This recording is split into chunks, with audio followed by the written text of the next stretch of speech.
Beef stake স্বাভাবিকভাবে বলা হয়নি এটা কি, অর্ডার প্লেটে রেখে চলে গেছে। আমরা ভাবছি এটা মাটন স্টেক, আমরা খেয়ে নিলাম। আমরা খেয়ে নিলাম। দেন আরো একটা এসে দিয়ে গেল, বলছে এটা মাটন স্টেক। আপনারা দুটো দিয়েছেন, বিফ অ্যান্ড মাটন, বাট আমরা একটাই দিয়েছিলাম। আমরা এতক্ষণ যেটা খেলাম সেটা বিফ খেলাম। এই যে আপনাকে আমি মাটন বলেছিলাম, আপনি বিফটা কি কানে কিভাবে শুনলেন? আপনি বিফ, আমরা খেয়েও নিলাম। আপনি ভুল করলেন মানে আপনি জানেন আমি ব্রাহ্মণ, আমি মাটন খেলাম, এটা মানে বিফ মাটন বলে বিফ খাইয়ে দিলেন। পনিরের জায়গায় চিকেন দিয়ে দেন, ইট ইজ লাইক দ্যাট। আমরা বিফ খাই না দাদা। আপনি কি আপনার কি রিলিজিয়ন কি আপনার? হিন্দু না মুসলিম আপনি? Good morning everyone. আজ 4-5 দিন ধরে একটা ভিডিও রেগুলার ফোন খুললেই সামনে আসছে। আমি কোনোদিনও এইসব বিষয় নিয়ে কিছু বলতে চাই না, তবে মনে হলো আজকে একটু বলি।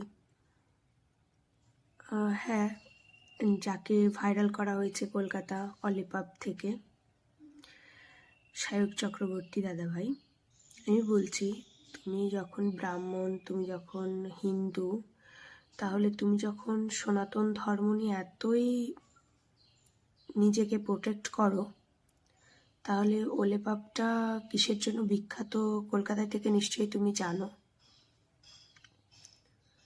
ওটা বিফের জন্যই বিখ্যাত। ওইখানে বার অ্যান্ড রেস্টুরেন্ট, ওলেপাপ বার অ্যান্ড রেস্টুরেন্ট, বাইরে লেখা আছে পরিষ্কার করে। আমরা নিশ্চয়ই জানতাম না, আমরা সার্চ করে দেখে সেটার বিষয়ে জানলাম। আর তুমি তো কলকাতাবাসী, তাহলে তুমি নিশ্চয়ই আমাদের থেকে ভালো জানো।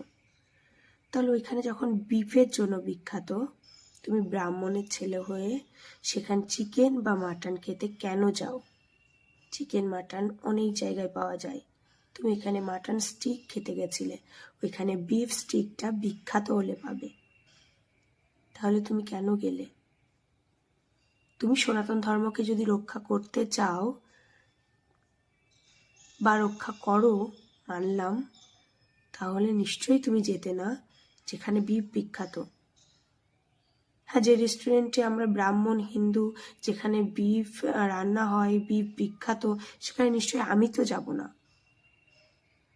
তোমরা একটু ভিউজের জন্য, একটু ভাইরাল হওয়ার জন্য তোমরা যা ইচ্ছে তাই করতে পারো।